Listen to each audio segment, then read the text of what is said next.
রহমান রহিম আল্লাহ তাআলার নামে। না, কেবলা বদলের ব্যাপারে মানুষদের ভেতর থেকে কিছু মূর্খ লোক অচিরেই বলতে শুরু করবে, এ কি হল? এতদিন যে কেবলার উপর তারা প্রতিষ্ঠিত ছিল, আজ কিসে তাদের সেদিক থেকে ফিরিয়ে দিল? হে নবী, তুমি তাদের বলে দাও, পূর্ব পশ্চিম সবই আল্লাহ তাআলার জন্যে। আল্লাহ তাআলা যাকে ইচ্ছা তাকে সঠিক পথে পরিচালিত করেন। এভাবেই আমি তোমাদের এক মধ্যপন্থী মানব দলে পরিণত করেছি, যেন তোমরা দুনিয়ার অন্যান্য মানুষদের ওপর হেদায়েতের সাক্ষী হয়ে থাকতে পারো, এবং একইভাবে রসুলও তোমাদের ওপর সাক্ষী হয়ে থাকতে পারে। যে কেবলার ওপর তোমরা এতদিন প্রতিষ্ঠিত ছিলে, আমি তা এ উদ্দেশ্যেই নির্ধারণ করেছিলাম, যাতে করে আমি এ কথাটা জেনে নিতে পারি যে তোমাদের মধ্যে কে রসুলের অনুসরণ করে আর কে তার কথা থেকে ফিরে যায়। তাদের ওপর এটা ছিল কঠিন পরীক্ষা। অবশ্য আল্লাহ তাআলা যাদের হেদায়েত দান করেছেন তাদের কথা আলাদা। আল্লাহ তাআলা কখনো তোমাদের ঈমান বিনষ্ট করবেন না। অবশ্যই আল্লাহ তাআলা মানুষদের সাথে বড় দয়ালু ও একান্ত মেহেরবান। কেবলা পরিবর্তনের জন্য তুমি আকাশের দিকে তাকিয়ে যেভাবে আমার আদেশের অপেক্ষায় থাকতে, তা আমি অবশ্যই দেখতে পেয়েছি। তাই আমি তোমার পছন্দমতো দিককে কেবলা বানিয়ে দিচ্ছি। এখন থেকে তোমরা এই মর্যাদা সম্পন্ন মসজিদের দিকে ফিরে নামাজ আদায় করতে থাকবে। তোমরা যেখানেই থাকো না কেন, তোমাদের মুখমণ্ডল সেদিকে ফিরিয়ে দেবে। এসব লোক যাদের কাছে আগেই কেতাব নাজিল করা হয়েছিল, তারা ভালো করেই জানো। এ ব্যাপারটা তোমার মালিকের পক্ষ থেকে আসা সম্পূর্ণ একটি সত্য ঘটনা। এ সত্ত্বেও তারা যে আচরণ করে যাচ্ছে, আল্লাহ তাআলা তা থেকে মোটেই অনবহিত নন।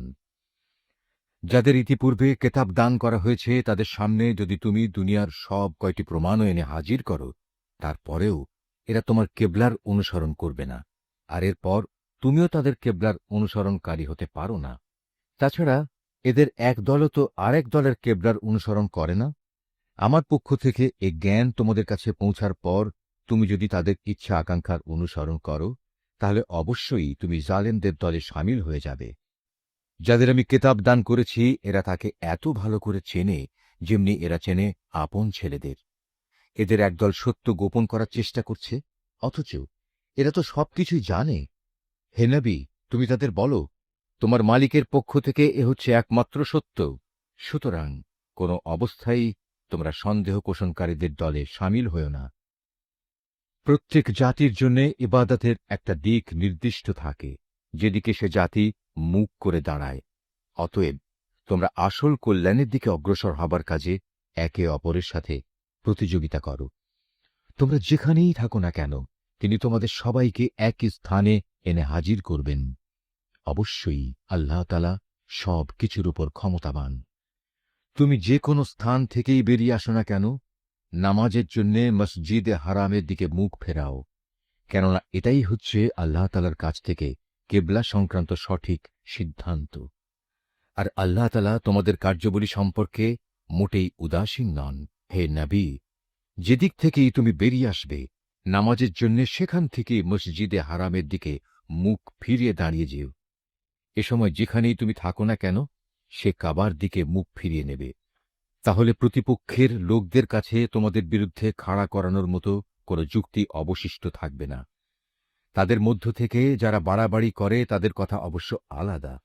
তোমরা এসব ব্যক্তিদের ভয় করো না, তোমরা বরং ভয় করো আমাকে, যাতে করে আমি তোমাদের উপর আমার নিয়ামত পূর্ণ করে দিতে পারি। এর ফলে তোমরাও সঠিক পথের সন্ধান পেতে পারো। এই সঠিক পথের সন্ধান দেওয়ার জন্যেই আমি এভাবে তোমাদের কাছে, তোমাদের মাঝ থেকেই একজনকে রসুল করে পাঠিয়েছি, যে ব্যক্তি প্রথমত তোমাদের কাছে আমার আয়াত পড়ে শোনাবে, দ্বিতীয়ত সে তোমাদের জীবন পরিশুদ্ধ করে দেবে, এবং তৃতীয়ত সে তোমাদের আমার কেতাব ও তার অন্তর্নিহিত জ্ঞান শিক্ষা দেবে। সর্বোপরি সে তোমাদের এমন বিষয়সমূহের জ্ঞান দান করবে যা তোমরা কখনো জানতে না। অতএব এসব অনুগ্রহের জন্যে তোমরা আমাকেই স্মরণ করো, তাহলে আমিও তোমাদের স্মরণ করব। তোমরা আমার কৃতজ্ঞতা আদায় করো এবং কখনো তোমরা আমার অকৃতজ্ঞ হইও না। হে মানুষ, তোমরা যারা ঈমান এনেছ, পরম ধৈর্য ও খালেস নামাজের মাধ্যমে তোমরা আমার কাছে সাহায্য প্রার্থনা করো। অবশ্যই আল্লাহ তাআলা ধৈর্যশীল মানুষদের সাথে আছেন। যারা আল্লাহ তাআলার পথে নিহত হয়েছে তাদের তোমরা কখনো মৃত বলো না, বরং তারাই হচ্ছে আসল জীবিত মানুষ। কিন্তু এ বিষয়টির কিছুই তোমরা জানো না। আমি অবশ্যই ঈমানের দাবিতে তোমাদের পরীক্ষা করব। কখনো ভয়ভীতি, কখনো ক্ষুধা অনাহার, কখনো তোমাদের জান মাল ও ফসল আদির ক্ষতি সাধন করে তোমাদের পরীক্ষা করা হবে। যারা ধৈর্যের সাথে এর মোকাবেলা করে, তুমি সে ধৈর্যশীলদের আমার নিয়ামতের সুসংবাদ দান করো। যখনই তাদের সামনে কোনো পরীক্ষা এসে হাজির হয়, তখনই তারা বলে, আমরা তো আল্লাহর জন্যেই, আমাদের তো একদিন আল্লাহর কাছেই ফিরে যেতে হবে। বস্তুত এরা হচ্ছে সেসব ব্যক্তি যাদের ওপর রয়েছে তাদের মালিকের পক্ষ থেকে অগণিত রহমত ও অপার করুণা, আর এরাই সঠিক পথ প্রাপ্ত। অবশ্যই সাফা এবং মারওয়া পাহাড় দুটো হচ্ছে আল্লাহ তাআলার নিদর্শনসমূহের অন্যতম। অতএব যদি তোমাদের মধ্যে কোনো লোক হজ কিংবা উমরা আদায় করার এরাদা করে, তার জন্য এই উভয় পাহাড়ের মাঝে তাওয়াফ করাতে দোষের কিছু নেই। কেননা যদি কোনো ব্যক্তি অন্তরের নিষ্ঠার সাথে কোনো ভালো কাজ করে, তাহলে তারা যেন জেনে রাখে, নিঃসন্দেহে আল্লাহ তাআলা কৃতজ্ঞতাপরায়ণ ও প্রভূত জ্ঞানের অধিকারী। মানুষের জন্য যেসব বিধান আমি আমার কেতাবে বর্ণনা করে দিয়েছি, তারপর যারা আমার নাজিল করা সেসব সুস্পষ্ট নিদর্শনসমূহ ও পরিষ্কার পথ নির্দেশ গোপন করে, এরাই হচ্ছে সেসব লোক যাদের উপর আল্লাহ তাআলা অভিসম্পাত করেন। অভিশাপ বর্ষণ করে অন্যান্য অভিশাপকারীরাও, তবে তারা এ কাজ থেকে ফিরে আসবে এবং নিজেদের সংশোধন করে নেবে। খোলাখুলিভাবে তারা সেসব সত্য কথা প্রকাশ করবে যা এতদিন আহলে কেতাবরা গোপন করে আসছিল। এরাই হবে সেসব লোক যাদের ওপর আমি দয়া পরবশ হব। আমি পরম ক্ষমাকারী, দয়ালু। যারা কুফরি করেছে এবং এই কাফের অবস্থায় মৃত্যুবরণ করেছে, তাদের ওপর আল্লাহর অভিশাপ, ফেরেশতাদের অভিশাপ, সর্বোপরি অভিশাপ সমগ্র মানবকুলের। এই অভিশপ্ত অবস্থা নিয়েই এরা সেখানে চিরদিন থাকবে। শাস্তির মাত্রা এদের ওপর থেকে বিন্দু মাত্র কম করা হবে না। তাদের কোন রকম অবকাশও দেয়া হবে না। তোমাদের মাবুদ হচ্ছেন একজন, তিনি ছাড়া দ্বিতীয় কোনো মাবুদ নেই। তিনি দয়ালু, তিনি মেহেরবান। নিঃসন্দেহে আসমান জমিনের সৃষ্টির মাঝে, রাত দিনের এই আবর্তনের মাঝে, মহাসাগরে ভাসমান জাহাজসমূহে যা মানুষের জন্য কল্যাণকর দ্রব্য সামগ্রী নিয়ে ঘুরে বেড়ায়, এর সব কয়টিতে আল্লাহ তাআলার নিদর্শন মজুদ রয়েছে। আরও আছে আল্লাহ তাআলা আকাশ থেকে বৃষ্টি আকারে যা কিছু নাজিল করেন সেই বৃষ্টির পানির মাঝে। ভূমির নির্জীব হওয়ার পর তিনি এ পানি দ্বারা তাতে নতুন জীবন দান করেন। অতঃপর এই ভূখণ্ডে সব ধরনের প্রাণী তিনি আবির্ভাব ঘটান। অবশ্যই বাতাসের প্রবাহ সৃষ্টি করার মাঝে এবং সে মেঘমালা যা আসমান জমিনের মাঝে বশীভূত করে রাখা হয়েছে, তার মাঝে সুস্থ বিবেকবান সম্প্রদায়ের জন্য নিদর্শন রয়েছে। মানুষদের মাঝে কিছু সংখ্যক এমনও রয়েছে যে আল্লাহর বদলে অন্য কিছুকে তার সমকক্ষ মনে করে। তারা তাদের তেমনি ভালোবাসে যেমনটি শুধু আল্লাহ তাআলাকেই তাদের ভালোবাসা উচিত। আর যারা সত্যিকার অর্থে আল্লাহ তাআলার উপর ঈমান আনে, তারা তো তাকেই সর্বাধিক পরিমাণে ভালোবাসবে। যারা আল্লাহর আনুগত্য না করে বাড়াবাড়ি করছে, তারা যদি আযাব স্বচক্ষে দেখতে পেত, তাহলে এরা বুঝতে পারত আসমান জমিনের সমুদয় শক্তি একমাত্র আল্লাহর জন্যেই। শাস্তি দেওয়ার ব্যাপারে তিনি অত্যন্ত কঠোর। সেদিন ভয়াবহ শাস্তি দেখে হতভাগ্য লোকেরা দুনিয়ায় যাদের তারা মেনে চলত, তাদের অনুসারীদের সাথে সম্পর্ক ছেদের কথা বলবে। বলবে, আমরা তো এদের চিনিই না। এদের উভয়ের মধ্যেকার ভঙ্গুর সব সম্পর্ক সেদিন ছিন্ন বিচ্ছিন্ন হয়ে যাবে। এ হতাশাগ্রস্ত অনুসারীরা সেদিন বলবে, আবার যদি একবার আমাদের জন্য পৃথিবীতে ফিরে যাবার সুযোগ থাকত, তাহলে আজ যেমনি করে তারা আমাদের সাথে সম্পর্ক ছেদ করেছে, আমরা সেখানে গিয়ে তাদের সাথে যাবতীয় সম্পর্ক ছেদ করে আসতাম। এভাবেই আল্লাহ তাআলা তাদের সমগ্র জীবনের কর্মকাণ্ডগুলো তাদের সামনে একরাশ লজ্জা ও আক্ষেপ হিসেবে তুলে ধরবেন। তাদের জন্য যে জাহান্নাম নির্ধারিত হয়ে আছে, এরা কখনো সেই জাহান্নাম থেকে বেরিয়ে আসতে পারবে না। হে মানুষ, তোমরা আল্লাহর জমিনে যা কিছু হালাল ও পবিত্র জিনিস আছে তা খাও, এবং হালাল হারামের ব্যাপারে শয়তানের পদাঙ্ক অনুসরণ করো না। কেননা সে হচ্ছে তোমাদের খোলাখুলি দুশমন। শয়তানের কাজ হচ্ছে সে তোমাদের সবসময় পাপ ও অশ্লীল কাজের আদেশ দেয়, যাতে করে আল্লাহ তাআলার নামে তোমরা এমন সব কথা বলতে শুরু করো যা সম্পর্কে তোমরা কিছুই জানো না। তাদের যখন বলা হয় আল্লাহ তাআলা যা কিছু নাজিল করেছেন তোমরা তা মেনে চলো, তারা বলে, আমরা তো শুধু সে পথেরই অনুসরণ করব যে পথের ওপর আমরা আমাদের বাপ দাদাদের পেয়েছি। তাদের বাপ দাদারা যদি এ ব্যাপারে কোনো জ্ঞান বুদ্ধির পরিচয় নাও দিয়ে থাকে, কিংবা তারা যদি হেদায়েত নাও পেয়ে থাকে, তবু কি তারা তাদের অনুসরণ করবে? এভাবে যারা হেদায়েত অস্বীকার করে তাদের উদাহরণ হচ্ছে এমন কিছুর মতো যে তার পালের আরেকটি জন্তুকে যখন ডাক দেয় তখন পেছনের সেই পশুটি তার চিৎকার ও কান্নার আওয়াজ ছাড়া আর কিছুই শুনতে পায় না। মূলত এরা কানেও শোনে না, কথাও বলতে পারে না, চোখেও দেখে না। এ কারণে হেদায়েতের কথাও এরা বোঝে না। হে মানুষ, তোমরা যারা ঈমান এনেছ, আমি যেসব পাক পবিত্র জিনিস তোমাদের দান করেছি নিঃসংকোচে তা তোমরা খাও এবং এ নিয়ামতের জন্যে আল্লাহ তাআলার শুকর আদায় করো। অবশ্য যদি তোমরা হালাল হারামের ব্যাপারে একান্তভাবে শুধু তাঁরই দাসত্ব করো। অবশ্যই তিনি মৃত জন্তুর গোশত, সব ধরনের রক্ত ও শূকরের গোশত হারাম ঘোষণা করেছেন এবং এমন সব জন্তু হারাম করেছেন যা আল্লাহ তাআলা ছাড়া অন্য কারো নামে জবাই কিংবা উৎসর্গ করা হয়েছে। তবে সে ব্যক্তির কথা আলাদা যাকে এজন্য বাধ্য করা হয়েছে। যদি সে ব্যক্তি এমন হয় যে সে আল্লাহর আইনের সীমা লঙ্ঘনকারী হয় না, অথবা যেটুকু হলে জীবনটা বাঁচে তার চাইতে বেশি ভোগ করে তাতে অভ্যস্ত হয়ে পড়ে না, তাহলে এই অপারগতার সময় হারাম খেলে তার উপর কোনো গুনাহ নেই। অবশ্যই আল্লাহ তাআলা ক্ষমাশীল, তিনি অনেক মেহেরবান। এ সত্ত্বেও যারা আল্লাহর নাজিল করা তার কেতাবের অংশবিশেষ গোপন করে রাখে এবং সামান্য বৈষয়িক মূল্যে তা বিক্রি করে দেয়, তারা এটা দিয়ে যা হাসিল করে তা হচ্ছে আগুন, যা দিয়ে তারা নিজেদের পেট ভর্তি করে রাখে। শেষ বিচারের দিনে আল্লাহ তাআলা তাদের সাথে কথা বলবেন না, তিনি তাদের সেদিন পবিত্রও করবেন না। ভয়াবহ আযাব এদের জন্য নির্দিষ্ট। এরা হেদায়েতের বদলে গুমরাহির পথ কিনে নিয়েছে, ক্ষমার বদলে তারা আযাব বেছে নিয়েছে। এরা ধৈর্যের সাথে ধীরে ধীরে জাহান্নামের আগুনের ওপর গিয়ে পড়েছে। এটা এই জন্যে আল্লাহ তাআলা মানব জাতির জন্য আগে থেকেই সত্য দ্বীন সহকারে কিতাব নাজিল করে দিয়েছেন। যারা এই কিতাবে মতবিরোধে লিপ্ত হয়েছে তারা সত্য ও ন্যায়ের পথ থেকে অনেক দূরে নিক্ষিপ্ত হয়ে গেছে। তোমরা তোমাদের মুখ পূর্ব দিকে ফেরাও বা পশ্চিম দিকে ফেরাও, এতে কিন্তু কোনোই কল্যাণ নিহিত নেই। আসল নেকি হচ্ছে একজন মানুষ আল্লাহর উপর ঈমান আনবে, পরকালের উপর ঈমান আনবে ফেরেশতাদের উপর, আল্লাহর কিতাবের উপর, কিতাবের বাহক নবী রসুলদের উপর, এবং আল্লাহর দেয়া মাল সম্পদ তাঁরই ভালোবাসা পাবার মানুষে আত্মীয় স্বজন, এতিম মিসকিন ও পথিক মুসাফিরের জন্য ব্যয় করবে।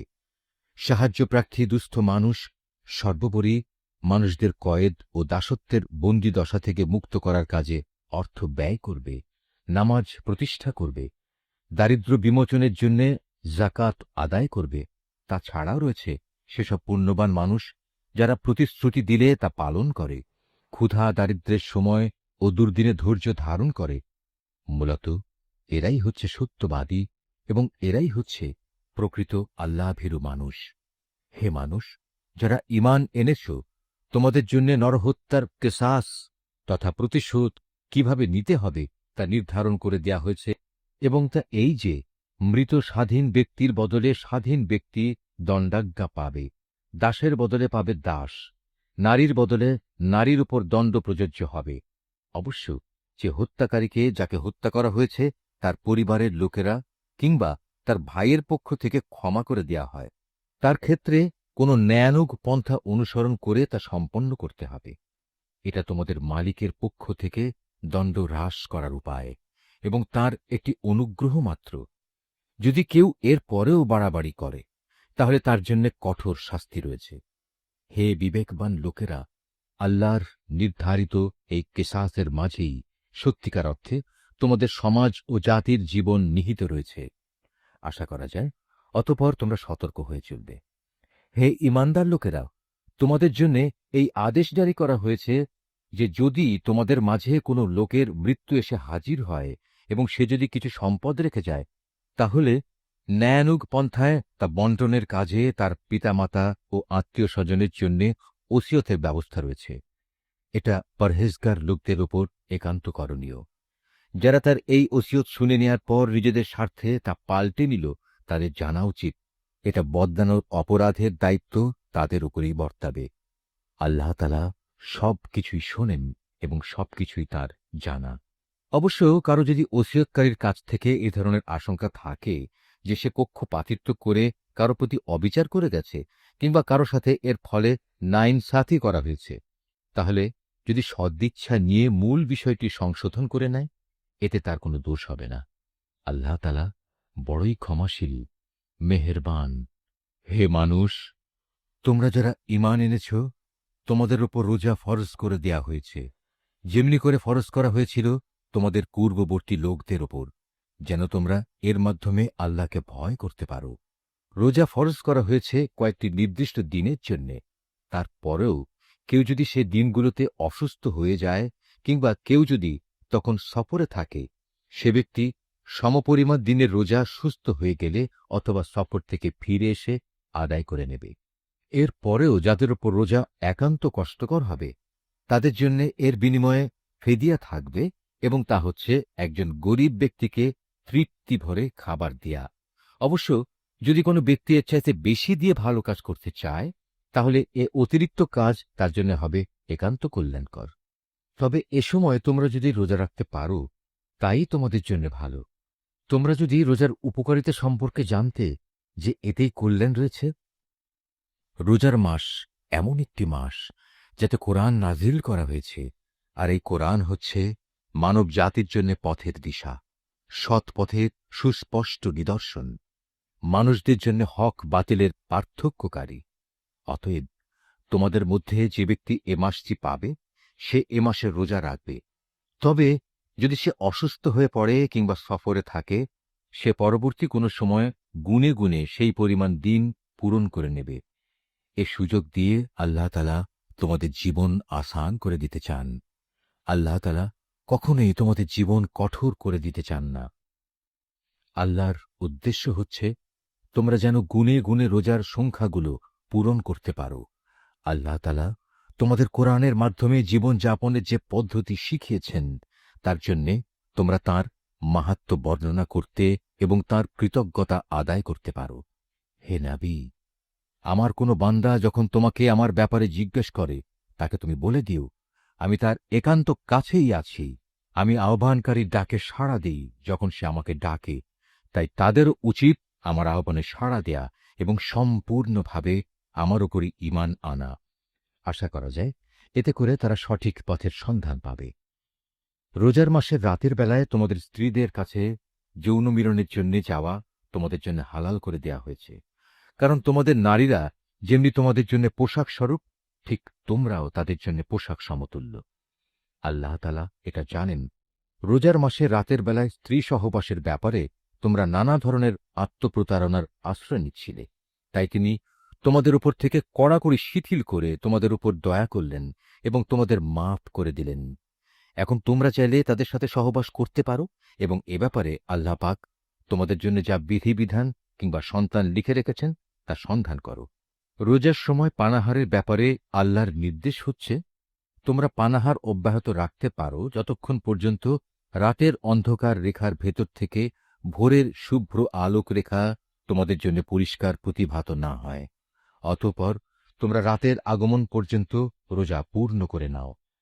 তবে মসজিদে যখন তোমরা এতেকাফ অবস্থায় থাকবে, তখন নারী সম্ভোগ থেকে বিরত থেকো।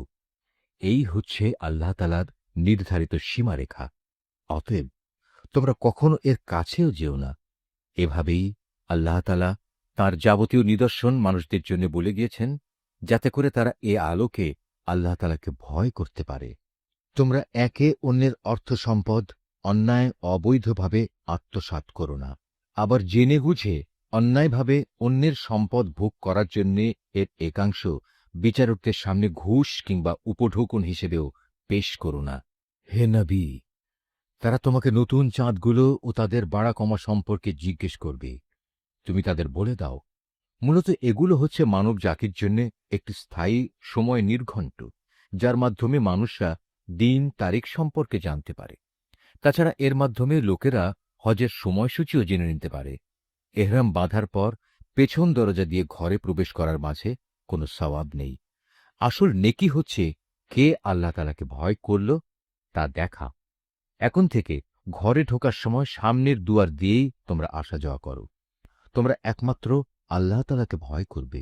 তোমরা আল্লাহ তাআলার পথে সেসব লোকের সাথে লড়াই করো যারা তোমাদের সাথে লড়াই করে, কিন্তু কোনো অবস্থায়ই সীমা লঙ্ঘন করো না, কারণ আল্লাহ তাআলা কখনো সীমা লঙ্ঘনকারীদের পছন্দ করেন না। যেখানেই তোমরা তাদের পাও সেখানেই তোমরা তাদের হত্যা করো। যেসব স্থান থেকে তারা তোমাদের বহিষ্কার করে দিয়েছে, তোমরাও তাদের সেসব স্থান থেকে বের করে দাও। জেনে রেখো, ফিতনা, ফাসাদ, দাঙ্গা হাঙ্গামা, নরহত্যার চাইতেও বড় অপরাধ। তোমরা কাবা ঘরের পাশে কখনো তাদের সাথে যুদ্ধে লিপ্ত হইও না, যতক্ষণ পর্যন্ত তারা সেখানে তোমাদের আক্রমণ না করে। তারা যদি তোমাদের সাথে যুদ্ধ করে, তাহলে তোমরা তাদের সাথে যুদ্ধ করো। এভাবেই কাফেরদের শাস্তি দেয়া হয়। তবে তারা যদি যুদ্ধ বিগ্রহ থেকে ফিরে আসে, তাহলে মনে রেখো, আল্লাহ তাআলা বড়ই ক্ষমাশীল ও দয়ার আধার। তোমরা তাদের সাথে লড়াই করতে থাকো যতক্ষণ না জমিন থেকে ফিতনা নির্মূল হয়ে যায় এবং আল্লাহর জমিনে আল্লাহর দেয়া জীবন ব্যবস্থা পূর্ণাঙ্গভাবে আল্লাহর জন্য নির্দিষ্ট হয়ে যায়। যদি তারা যুদ্ধ থেকে ফিরে আসে, তবে তাদের সাথে আর কোনো বাড়াবাড়ি নয়। তবে হ্যাঁ, যারা নিজেরাই জালেম, তাদের ওপর এটা প্রযোজ্য নয়। একটি সম্মানিত মাসের বদলেই একটি সম্মানিত মাস আশা করা যাবে। প্রয়োজনে এ সম্মানিত মাসসমূহেও প্রতিশোধ ব্যবস্থা বৈধ হবে। এ সময়ে যদি কেউ তোমাদের উপর হস্ত প্রসারিত করে, তাহলে তোমরাও তাদের উপর তেমনি হস্ত প্রসারিত করে জবাব দাও। তবে সর্বদাই আল্লাহকে ভয় করতে থাকো। মনে রেখো, যারা অপরাধ থেকে বেঁচে থাকে, আল্লাহ তাআলা তাদের সাথে রয়েছেন। আল্লাহর পথে অর্থ সম্পদ ব্যয় করো। অর্থ সম্পদ আঁকড়ে ধরে নিজেদের হাতেই নিজেদের ধ্বংসের অতলে নিক্ষেপ করো না, এবং তোমরা অন্য মানুষদের সাথে দয়া অনুগ্রহ করো। নিশ্চয়ই আল্লাহ তাআলা অনুগ্রহকারী ব্যক্তিদের ভালোবাসেন। আল্লাহ তাআলা সন্তুষ্টির জন্য হজ ও ওমরা সম্পন্ন করো। পথে যদি তোমাদের কোথাও বাধা দেয়া হয়, তাহলে সে স্থানে কোরবানির জন্য যা কিছু সহজভাবে হাতের কাছে পাওয়া যায়, তা দিয়েই কোরবানি আদায় করে নাও। তবে কোরবানির পশু তার নির্দিষ্ট গন্তব্যস্থলে পৌঁছার আগ পর্যন্ত তোমরা তোমাদের মাথা মুন্ডন করো না। যদি তোমাদের মধ্যে কোনো ব্যক্তি অসুস্থ হয়ে পড়ে, অথবা যদি তার মাথায় কোনো রোগ থাকে যে কারণে আগেই তার মাথা মুন্ডন করা প্রয়োজন হয়ে পড়ে, তাহলে সে যেন এর বিনিময়ে ফেদিয়া আদায় করে, এবং তা হচ্ছে কিছু রোজা রাখা, অথবা অর্থ দান করা, কিংবা কোরবানি আদায় করা। অতঃপর তোমরা যখন নিরাপদ হয়ে যাবে, তখন তোমাদের কেউ যদি একসাথে হজ ও ওমরা আদায় করতে চায়, তার উচিত তার সাধ্য অনুযায়ী কোরবানি আদায় করা।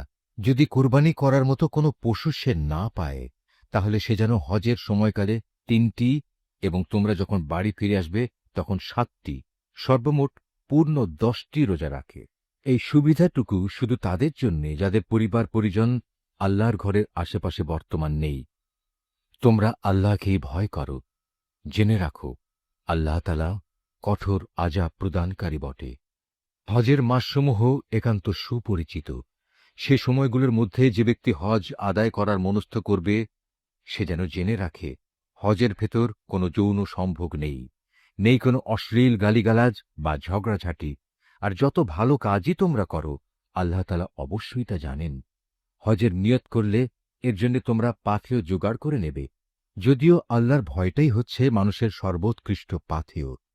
অতএব হে বুদ্ধিমান মানুষরা, তোমরা আমাকেই ভয় করো। হজের এ সময়গুলোতে যদি তোমরা আল্লাহর অনুগ্রহ তালাশ করতে গিয়ে কোনো অর্থনৈতিক ফায়দা হাসিল করতে চাও, তাতে তোমাদের কোনোই দোষ নেই।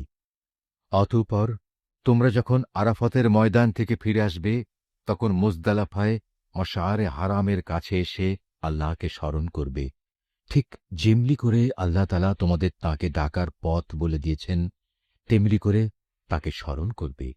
ইতিপূর্বে তোমরা আসলেই পথভ্রষ্টদের দলে শামিল ছিলে। তারপর তোমরা সে স্থান থেকে ফিরে এসো যেখান থেকে অন্য হজ পালনকারী ব্যক্তিরা ফিরে আসে। নিজেদের ভুল ভ্রান্তির জন্যে আল্লাহ তালার কাছে ক্ষমা প্রার্থনা করো। নিঃসন্দেহে আল্লাহ তালা গুনাহখাতা মাফ করে দেন। তিনি বড়ই দয়ালু। তোমরা তোমাদের হজের যাবতীয় আনুষ্ঠানিকতা শেষ করে নেবে, তখন এখানে বসে আগের দিনে যেভাবে তোমরা তোমাদের পূর্বপুরুষদের গৌরবের কথা স্মরণ করতে, তেমনি করে বরং তার চেয়ে বেশি পরিমাণে এখন আল্লাহকে স্মরণ করো। মানুষদের ভেতর থেকে একদল লোক বলে, হে আমাদের মালিক, সব ভালো জিনিস তুমি আমাদের এই দুনিয়াতেই দিয়ে দাও। বস্তুত যারা এ ধরনের কথা বলে তাদের জন্য পরকালে আর কোনো পাওনাই বাকি থাকে না। আবার এ মানুষদেরই আর একদল বলে, হে আমাদের প্রতিপালক, এ দুনিয়ায়ও তুমি আমাদের কল্যাণ দান করো, পরকালেও তুমি আমাদের কল্যাণ দাও। সর্বোপরি তুমি আমাদের আগুনের আযাব থেকে নিষ্কৃতি দাও। এ ধরনের লোকদের তাদের নিজ নিজ উপার্জন মোতাবেক তাদের যথার্থ হিস্সা রয়েছে। আল্লাহ তাআলাই হচ্ছেন দ্রুত হিসাব গ্রহণকারী। হাতে গোনা হজের এ কয়টি দিনে বেশি পরিমাণে আল্লাহকে স্মরণ করো। হজের পর যদি কেউ তাড়াহুড়ো করে দুদিনের মধ্যে মিনা থেকে মক্কায় ফিরে আসে, তাতে যেমন কোনো দোষ নেই, তেমনি যদি কোনো ব্যক্তি সেখানে আরো বেশি অপেক্ষা করতে চায়, তাতেও কোনো দোষ নেই। এই নিয়ম হচ্ছে তার জন্যে যে আল্লাহকে ভয় করেছে। তোমরা শুধু আল্লাহ তাআলাকে ভয় করো এবং জেনে রাখো, একদিন তোমাদের তাঁর কাছেই জড়ো করা হবে। মানুষদের মাঝে এমন লোকও আছে পার্থিব জীবনে যার কথা তোমাকে খুবই উৎফুল্ল করবে। তার মনে যা কিছু আছে তার উপর সে আল্লাহ তাআলাকে সাক্ষী বানায়, কিন্তু এর প্রকৃত পরিচয় হচ্ছে সে ভীষণ ঝগড়াটে ব্যক্তি। আবার সে যখন আল্লাহর জমিনের কোথাও ক্ষমতার আসনে বসতে পারে, তখন সে নানা প্রকারে অশান্তি সৃষ্টি করতে শুরু করে। জমিনের শস্যক্ষেত্র বিনাশ করে, জীবজন্তুর বংশ নির্মূল করতে চায়। মূলত আল্লাহ তাআলা কখনো বিপর্যয় সৃষ্টিকারী মানুষদের পছন্দ করেন না। যখন তাকে বলা হয় ফিতনা ফাসাদ সৃষ্টি না করে তুমি আল্লাহ তাআলাকে ভয় করো, তখন তাকে মিথ্যা অহংকারে পেয়ে বসে, যা গুনার সাথে মেশানো থাকে। মূলত এ চরিত্রের লোকের জন্যে জাহান্নামই যথেষ্ট, আর তা হচ্ছে একান্ত নিকৃষ্টতম ঠিকানা। এ মানুষদের ভেতর আবার এমন কিছু লোকও রয়েছে যারা আল্লাহ তাআলার এতটুকু সন্তুষ্টি লাভের জন্যে নিজের জীবন পর্যন্ত বিক্রি করে দেয়। আল্লাহ তাআলা এ ধরনের বান্দাদের প্রতি সত্যিই অনুগ্রহশীল। হে ইমানদার লোকেরা, তোমরা পুরোপুরি ইসলামের ছায়াতলে এসে যাও এবং কোনো অবস্থায় অভিশপ্ত শয়তানের পদাঙ্ক অনুসরণ করো না, কেননা শয়তান হচ্ছে তোমাদের প্রকাশ্যতম দুশমন। আল্লাহ তাআলার পক্ষ থেকে এসব সুস্পষ্ট নিদর্শন তোমাদের কাছে এসে যাওয়ার পরও যদি তোমাদের পদস্খলন হয়, তাহলে নিশ্চিত জেনে রাখো আল্লাহ তাআলা মহাবিজ্ঞ ও পরাক্রমশালী। তারা কি সেদিনের অপেক্ষা করছে যখন আল্লাহ তাআলা স্বয়ং তাঁর ফেরেশতাসহ মেঘের ছায়া দিয়ে এখানে আসবেন এবং তখন তাদের ভাগ্যের চূড়ান্ত ফয়সালা হয়ে যাবে। সব কয়টি ব্যাপার সর্বশেষে তাঁর কাছেই উপনীত হবে। তুমি বনী ইসরায়েলদের জিজ্ঞেস করো, কি পরিমাণ সুস্পষ্ট নিদর্শন আমি তাদের দান করেছি। আমি তাদের বলেছি, যার কাছে হেদায়েতের নিয়ামত আসার পর সে নিজে তা বদলে ফেলে, তার জন্য আল্লাহ তাআলা কঠোর শাস্তি দানকারী। যারা আল্লাহ তাআলাকে অস্বীকার করেছে, তাদের জন্য তাদের এ পার্থিব জীবনটা খুব লোভনীয় করে সাজিয়ে রাখা হয়েছে। এরা ঈমানদার ব্যক্তিদের বিদ্রূপ করে, অথচ এই ঈমানদার ব্যক্তি যারা আল্লাহ তাআলাকে ভয় করেছে, শেষ বিচারের দিন তাদের মর্যাদা এদের তুলনায় অনেক বেশি হবে। আল্লাহ তাআলা যাকে চান তাকে অপরিমিত রিজিক দান করেন। একসময় সব মানুষ একই উম্মতের অন্তর্ভুক্ত ছিল, পরে এরা নানা দলে উপদলে বিভক্ত হয়ে তাদের স্রষ্টাকেই ভুলে গেল। তখন আল্লাহ তাআলা সঠিক পথের অনুসারীদের সুসংবাদবাহী আর গুনাহগারদের জন্য আযাবের সতর্ককারী হিসেবে নবীদের পাঠালেন। তিনি সত্যসহ গ্রন্থ নাজিল করলেন, যেন তা মানুষদের এমন পারস্পরিক বিরোধসমূহের চূড়ান্ত ফয়সালা করতে পারে, যে ব্যাপারে তারা মতবিরোধ করে। তাদের কাছে সুস্পষ্ট হেদায়েত পাঠানো সত্ত্বেও তারা পারস্পরিক বিদ্রোহ ও বিদ্বেষ সৃষ্টির জন্য মতবিরোধ করেছে। অতঃপর আল্লাহ তাআলা তাদের সবাইকে স্বীয় ইচ্ছায় সেই সঠিক পথ দেখালেন, যার ব্যাপারে ইতিপূর্বে তাদের মধ্যে মতবিরোধ সৃষ্টি হয়েছিল। আল্লাহ তাআলা যাকে চান তাকে সঠিক পথ দেখান। তোমরা কি মনে করে নিয়েছ যে তোমরা এমনি এমনিই বেহেশতে চলে যাবে? এখনো পূর্ববর্তী নবীদের অনুসারীদের বিপদের মতো কিছুই তোমাদের উপর নাজিল হয়নি। তাদের উপর বহু ধরনের বিপর্যয় ও সংকট এসেছে। কঠোর নির্যাতনে তারা নির্যাতিত হয়েছে, কঠিন নিপীড়নে তারা শিহরিত হয়ে উঠেছে। এমনকি স্বয়ং আল্লাহর নবী ও তার সঙ্গী সাথীরা অত্যাচারে অতিষ্ঠ হয়ে এক পর্যায়ে এই বলে আর্তনাদ করে উঠেছে, আল্লাহ তাআলার সাহায্য কবে আসবে? আল্লাহ তাআলা তাঁর প্রিয়জনদের সান্ত্বনা দিয়ে বললেন, অবশ্যই আল্লাহ তাআলার সাহায্য অতি নিকটে। তারা তোমার কাছে জানতে চাইবে তারা কি কি খাতে খরচ করবে। তুমি তাদের বলে দাও, যা কিছুই তোমরা তোমাদের পিতামাতার জন্যে, আত্মীয় স্বজনদের জন্যে, এতিম অসহায় মিসকিনদের জন্যে এবং মুসাফিরদের জন্য খরচ করবে, তাই আল্লাহ তাআলা গ্রহণ করবেন। যা ভালো কাজ তোমরা করবে, আল্লাহ তাআলা তা অবশ্যই জানতে পারবেন। সত্য প্রতিষ্ঠা ও অসত্য নির্মূল করার জন্যে যুদ্ধ তোমাদের উপর ফরজ করে দেয়া হয়েছে, আর এটাই তোমাদের ভালো লাগে না। কিন্তু তোমাদের জেনে রাখা উচিত, এমন কোনো জিনিস তো থাকতে পারে যা তোমাদের ভালো লাগে না, অথচ তাই তোমাদের জন্য কল্যাণকর।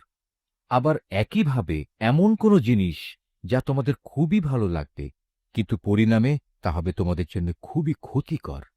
আল্লাহ তাআলাই সবচাইতে ভালো জানেন, তোমরা কিছুই জানো না। সম্মানিত মাস ও তাকে যুদ্ধ করা সম্পর্কে তারা তোমাকে জিজ্ঞেস করবে। তুমি তাদের বলে দাও, এই মাসে যুদ্ধ বিগ্রহ করা অনেক বড় গুনার কথা, কিন্তু আল্লাহর কাছে এর চাইতে বড় গুনাহ হচ্ছে আল্লাহর পথ থেকে মানুষদের ফিরিয়ে রাখা, আল্লাহকে অস্বীকার করা, খানায়ে কাবার দিকে যাওয়ার পথ রোধ করা ও সেখানকার অধিবাসীদের সেখান থেকে বের করে দেয়া। আর আল্লাহদ্রোহিতার ফিতনা, ফাসাদ, হত্যাকাণ্ডের চাইতেও অনেক বড় অন্যায়। এ কারণেই এরা তোমাদের সাথে এ মাসসমূহে লড়াই বন্ধ করে দেবে বলে তুমি ভেবো না। তারা তো পারলে বরং তোমাদের সবাইকে তোমাদের ইসলামী জীবন বিধান থেকেও ফিরিয়ে নিতে চাইবে। যদি তোমাদের কোনো ব্যক্তি তার দ্বীন থেকে ফিরে যায়, অতঃপর সে মৃত্যুমুখে পতিত হয় এমন অবস্থায় যে সে সুস্পষ্ট কাফের ছিল, তাহলে তারাই হবে সে লোক যাদের যাবতীয় কর্মকাণ্ড দুনিয়া আখেরাতে বিফলে যাবে, আর এরাই হবে জাহান্নামের অধিবাসী। সেখানে তারা চিরদিন থাকবে। যারা ঈমান এনেছে, যারা হিজরত করেছে এবং আল্লাহর পথে জিহাদ করেছে, তারাই আল্লাহ তাআলার পক্ষ থেকে অনুগৃহীত হবার আশা করতে পারে। আল্লাহ তাআলা ক্ষমাশীল, অত্যন্ত দয়ালু। হে নবী, এরা তোমাকে মদ ও জুয়া সম্পর্কে জিজ্ঞেস করবে। তুমি তাদের বলে দাও, এ দুটো জিনিসের মধ্যে অনেক বড় ধরনের পাপ রয়েছে। যদিও মানুষের জন্য এর কিছু কিছু ব্যবসায়িক উপকারিতাও রয়েছে, কিন্তু এ উভয়ের ধ্বংসকারী গুনাহ তার ব্যবসায়িক উপকারিতার চাইতে অনেক বেশি। তারা তোমাকে এও জিজ্ঞেস করে, তারা নেক কাজে কি কি খরচ করবে। তুমি তাদের বলো, দৈনন্দিন প্রয়োজন পূরণের পর যা অতিরিক্ত তাই।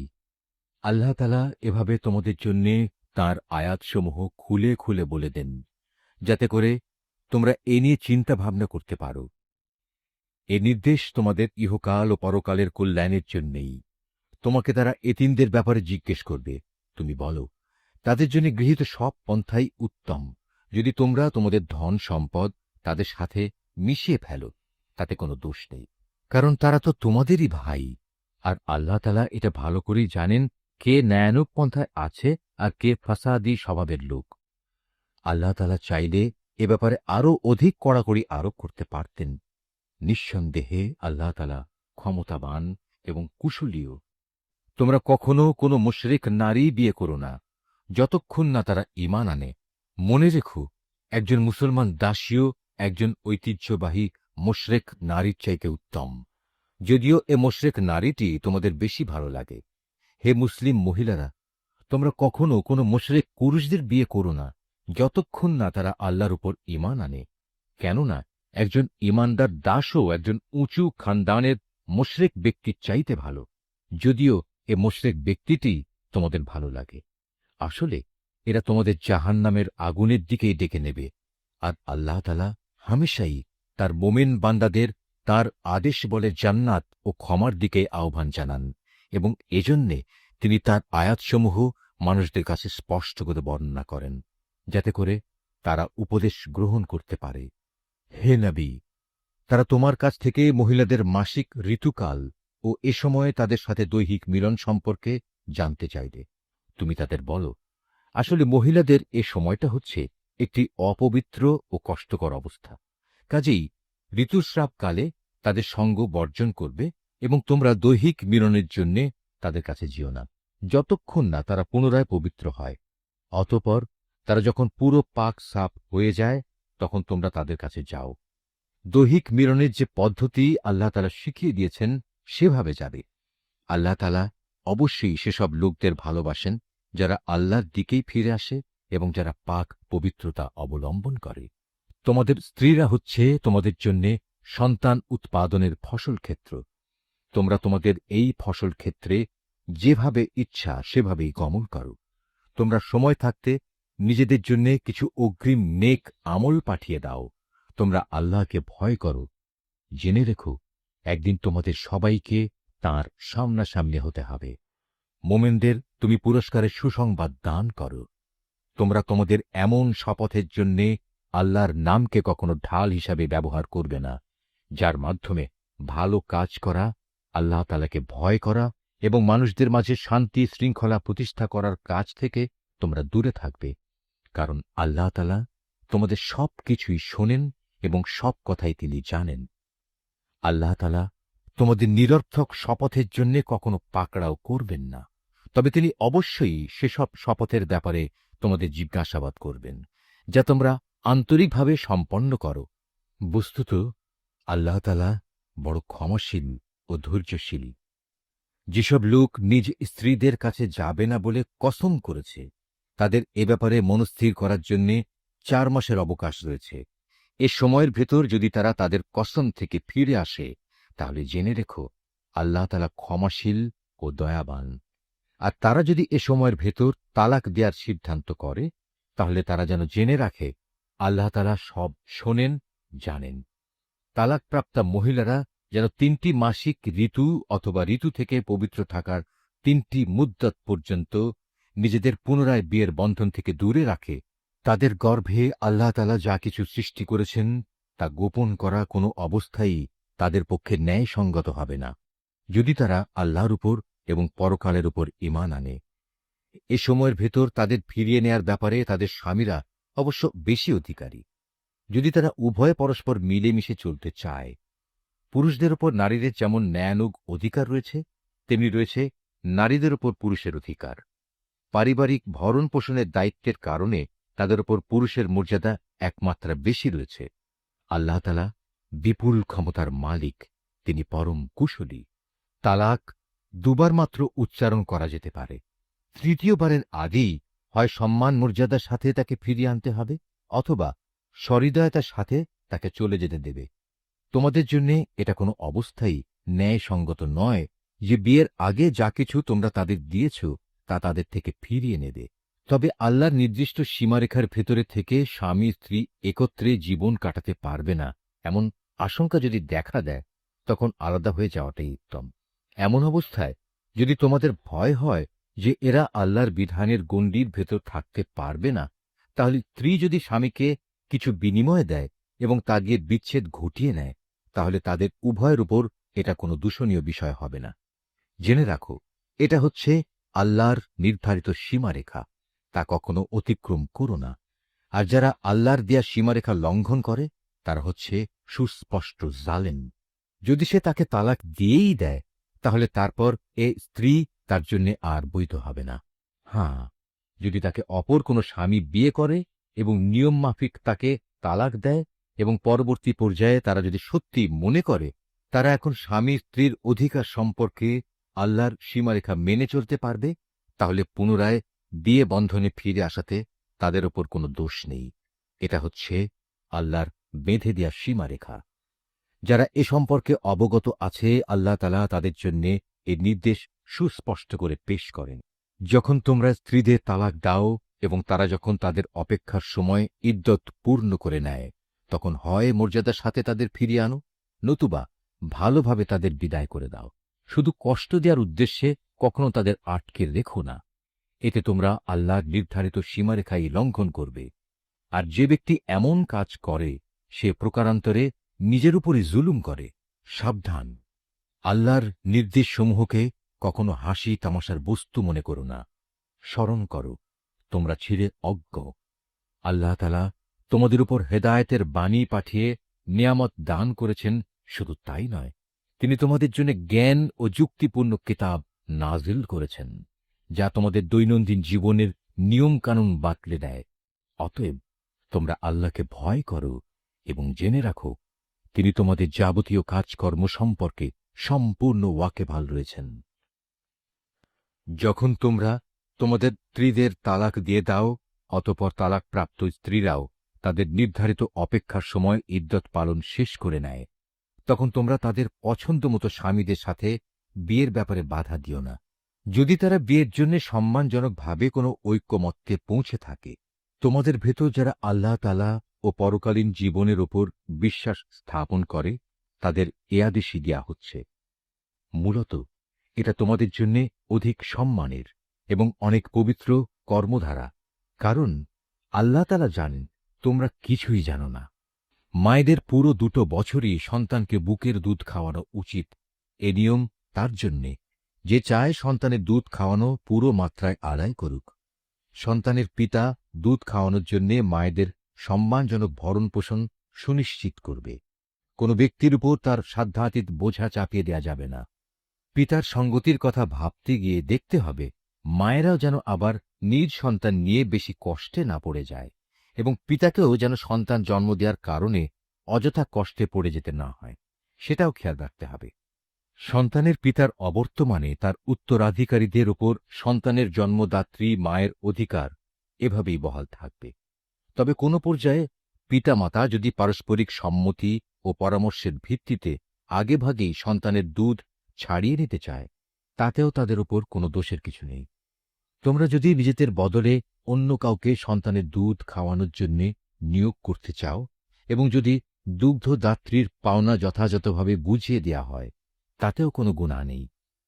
সর্বাবস্থায় আল্লাহ তাআলাকে ভয় করো এবং জেনে রেখো, তোমরা যা কিছুই করো আল্লাহ তাআলা তার সব কিছুই দেখতে পান। তোমাদের মধ্যে যারা মৃত্যু মুখে পতিত হয় এবং তারা যদি তাদের স্ত্রীদের জীবিত রেখে যায়, সে অবস্থায় স্ত্রীরা যদি বিয়ে করতে চায়, তাহলে তারা তাদের নিজেদের 4 মাস 10 দিন পর্যন্ত সময় বিয়ে থেকে বিরত থাকবে। অপেক্ষার এ সময়টুকু যখন তারা পূরণ করে নেবে, তখন নিজেদের বিয়ের ব্যাপারে তারা ন্যায়ানুগ পন্থায় যা ইচ্ছা তাই করতে পারবে, এবং এই বিষয়টিতে তাদের ওপর কোনো গুনাহ নেই। মূলত তোমরা যে যাই করো না কেন, আল্লাহ তাআলা সব কাজেরই খবর রাখেন। এমনকি সে অপেক্ষার সময় শেষ হওয়ার আগেও তোমরা কেউ যদি তাকে বিয়ে করার জন্য পয়গাম পাঠাও, কিংবা তেমন কোনো ইচ্ছা যদি তোমরা নিজেদের মনের ভেতর লুকিয়েও রাখো, তাতেও তোমাদের উপর কোনো দোষ নেই। কেননা আল্লাহ তাআলা এটা ভালো করেই জানেন, তাদের কথা অবশ্যই তোমরা বারবার মনে করবে। কিন্তু সাবধান, আড়ালে আবডালে থেকে গোপনে তাদের বিয়ের কোনো প্রতিশ্রুতি দিও না। তাদের সাথে কখনো তোমাদের কথা বলতে হলে তা বলবে সম্মানজনক পন্থায়, আর ইদ্যত অপেক্ষার শরীয়তসম্মত সময় শেষ হবার আগে কখনো তার সাথে বিয়ের সংকল্প করো না। জেনে রেখো, তোমাদের মনের সব ইচ্ছা অভিসন্ধির কথা কিন্তু আল্লাহ তাআলা ভালো করেই জানেন। অতএব তোমরা একমাত্র তাঁর থেকেই সতর্ক হও, এবং একথাও জেনে রেখো, আল্লাহ তাআলা অত্যন্ত ধৈর্যশীল, মহান ক্ষমাশীল। স্ত্রীদের শারীরিকভাবে স্পর্শ করা কিংবা তাদের জন্য মোহরের কোনো অঙ্ক নির্ধারণের আগেই যদি তোমরা তাদের তালাক দাও, তাতে শরীয়তের দৃষ্টিতে তোমাদের ওপর কোনো গুনাহ নেই।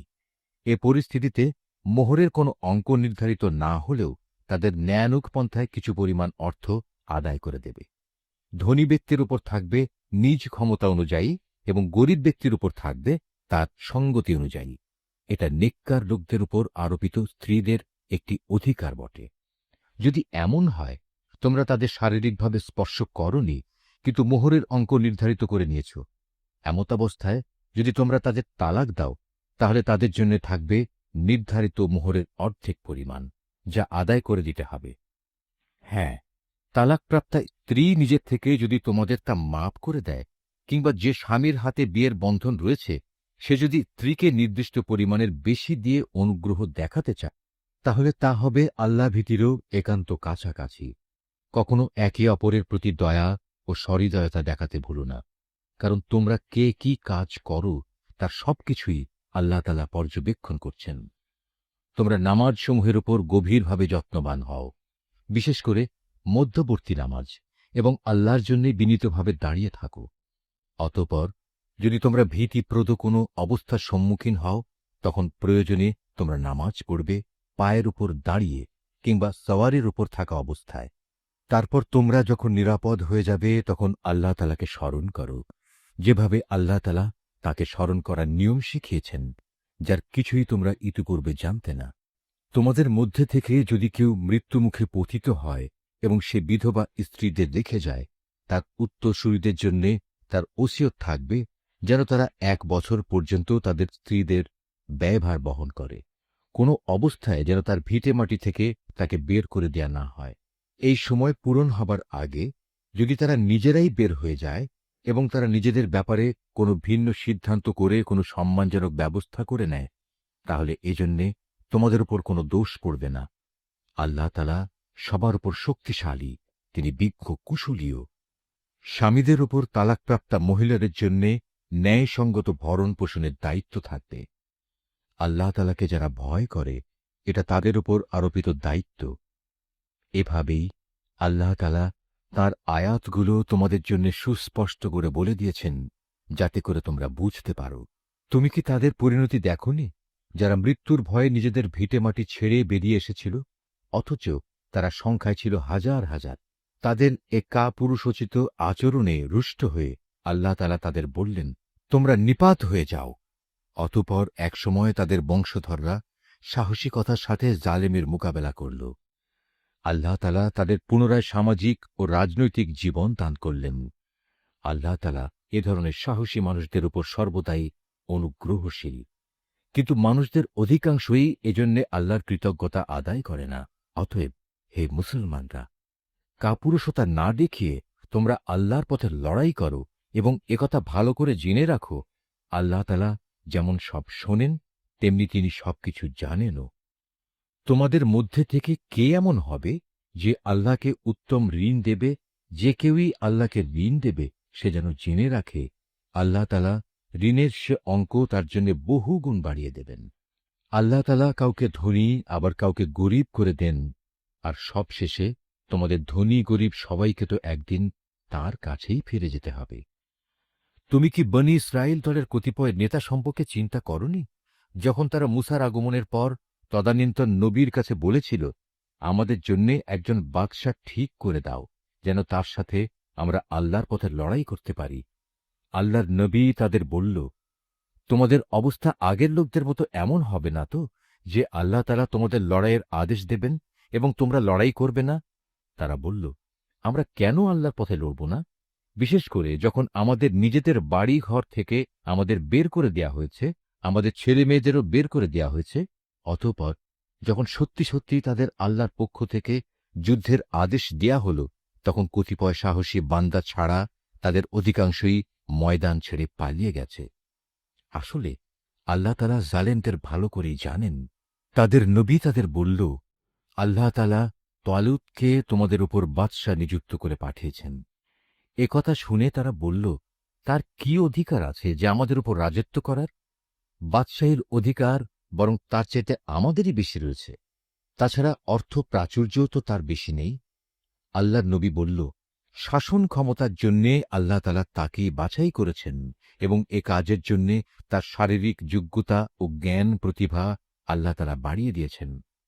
আসলে আল্লাহ তাআলা যাকে চান তাকেই তার রাজ ক্ষমতা দান করে থাকেন।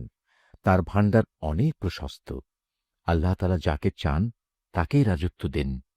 আল্লাহ তাআলা প্রাচুর্যময় ও মহাবিজ্ঞ। তাদের নবী তাদের আরও বলল, আল্লাহ তাআলা যাকে পাঠাচ্ছেন তার বাদশাহীর অবশ্যই একটা চিহ্ন থাকবে, এবং তা হচ্ছে সে তোমাদের সামনে হারানো সিন্দুকটি এনে হাজির করবে। এতে তোমাদের জন্যে আল্লাহর পক্ষ থেকে সান্ত্বনা ও প্রশান্তির বিষয় থাকবে। তাছাড়া এ অমূল্য সিন্দুকে মূসা ও হারুনের পরিবার পরিজনের কিছু রেখে যাওয়া জিনিসপত্রও থাকবে। আল্লাহ তাআলার নির্দেশে তার ফেরেশতারা এ সিন্দুক তোমাদের জন্য বহন করে আনবে। যদি তোমরা বিশ্বাস স্থাপন করো, তাহলে তোমরা দেখবে এ সব কিছুতে তোমাদের জন্য এক ধরনের নিদর্শন রয়েছে। রাজত্ব পেয়ে তালুত নিজ বাহিনী নিয়ে যখন এগিয়ে গেল, তখন সে তার লোকদের বলল, আল্লাহ তাআলা একটি নদীর পানি দিয়ে তোমাদের পরীক্ষা করবেন। যদি তোমাদের মধ্যে কেউ এর পানি পান করে, তাহলে সে আর আমার দলভুক্ত থাকবে না, আর যে ব্যক্তি তা খাবে না, সে অবশ্যই আমার দলভুক্ত থাকবে। তবে কেউ যদি তার হাত দিয়ে সামান্য এক আজরা পানি খেয়ে নেয়, তা ভিন্ন কথা। অতঃপর সেখানে গিয়ে হাতে গোনা কয়েকজন লোক ছাড়া আর সবাই তৃপ্তি ভরে পানি পান করল। এই কয়জন লোক যারা তার কথায় তার সাথে ঈমান এনেছিল, তারা এবং তালুত যখন নদী পার হয়ে এগিয়ে গেল, তখন তারা নিজেদের দীনতা দেখে বলে উঠল, হে আল্লাহ, আজ জালুত এবং তার বিশাল বাহিনীর মোকাবেলা করার শক্তি আমাদের নেই। এ সময় তাদেরই সাথী বন্ধুরা, যারা জানত তাদের আল্লাহর সামনে হাজির হতে হবে, তারা বলল, ইতিহাসে এমন অনেকবারই দেখা গেছে আল্লাহর সাহায্য নিয়ে একটি ক্ষুদ্র দলও বিশাল সেনাবাহিনীর উপর জয়ী হয়েছে। কেননা আল্লাহ তাআলা ধৈর্যশীলদের সাথেই থাকেন। তারপর যখন সে তার সৈন্য নিয়ে মোকাবেলা করার জন্য দাঁড়াল, তখন তারা আল্লাহর কাছে সাহায্য চেয়ে বলল, হে আমাদের মালিক, তুমি আমাদের সবরের তৌফিক দান করো, দুশমনের মোকাবেলায় আমাদের কদম অটল রাখো এবং অবিশ্বাসী কাফেরদের মোকাবেলায় তুমি আমাদের সাহায্য করো। লড়াইয়ের ময়দানে তারা তাদের পর্যুদস্ত লাঞ্ছিত করে দিল এবং দাউদ আল্লাহর সাহায্য নিয়ে জালুতকে হত্যা করল। আল্লাহ তাআলা তাকে দুনিয়ার রাজত্ব দান করলেন এবং তাকে রাজ ক্ষমতা চালানোর কৌশল শিক্ষা দিলেন। আল্লাহ তাআলা তাকে নিজ ইচ্ছামতো আরও বহু বিষয়ে জ্ঞান দান করলেন। আসলে আল্লাহ তাআলা যদি যুগে যুগে একদল লোককে দিয়ে আর একদল লোককে শায়েস্তা না করতেন, তাহলে এই ভূখণ্ড ফিতনা ফাসাদে ভরে যেত। কিন্তু আল্লাহ তাআলা তা চাননি, কেননা আল্লাহ তাআলা এ সৃষ্টিকুলের ওপর বড়ই অনুগ্রহশীল। এ কিতাবে বর্ণিত এসব ঘটনা হচ্ছে আল্লাহর এক একটা নিদর্শন মাত্র, যা যথাযথভাবে আমি তোমাকে শুনিয়েছি। এর কোনো ঘটনাই তো তুমি জানতে না। তুমি অবশ্যই আমার পাঠানো নবী রসুলদের একজন। নিশ্চয়ই আল্লাহ যা বলেছেন সত্য বলেছেন।